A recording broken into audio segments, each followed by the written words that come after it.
Dans l'ensemble, la campagne électorale fut d'un ton correct, à l'exception d'un candidat socialiste qui, pour éviter d'avoir abordé la question de son bilan, s'est dérobé au débat, pourtant élément essentiel en démocratie, en affirmant qu'il refusait de parler, je cite, aux fascistes et aux fascisants. Qu'il me soit permis de lui rappeler que le fondateur du fascisme fut un député socialiste italien, Benito Mussolini, que les deux principaux chefs de la collaboration avec l'Allemagne nazie pendant l'occupation furent Marcel Déat, ancien secrétaire du Parti socialiste SFIO, et Jacques Doriot, ancien secrétaire du Parti communiste.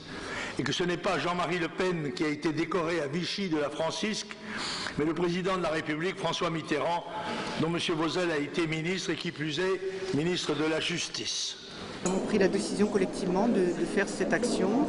Nous l'avons dit de façon très digne, c'est-à-dire en affichant des panonceaux liberté, égalité, fraternité, ce qui est quand même le fondement de notre République. Je sais que nous sommes dans une institution et que M. Le Pen a été élu de façon démocratique, mais nous avions besoin de nous exprimer sur ce sujet et nous l'avons fait. Oui, écoutez, c'était des pancartes qui n'étaient pas très subversives, c'était la devise de la République. Alors, je ne me suis pas du tout senti visé, ni mon groupe non plus.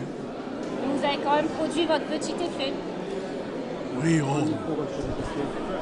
Étonnez-moi, disait Diaghilev, comme on attendait la provocation, le suspense c'était inverse. Écoutez, tout ce qui est excessif est nul. Monsieur Le Pen nous a habitués à ces excès de langage, mais c'est pas parce qu'il y a ces deux malheureuses figures pour le déshonneur de la France qu'on peut injurier aujourd'hui la gauche française telle qu'elle est. Pas de problème. Monsieur Le Pen, on avait peur qu'il aille plus loin, hein. Bon.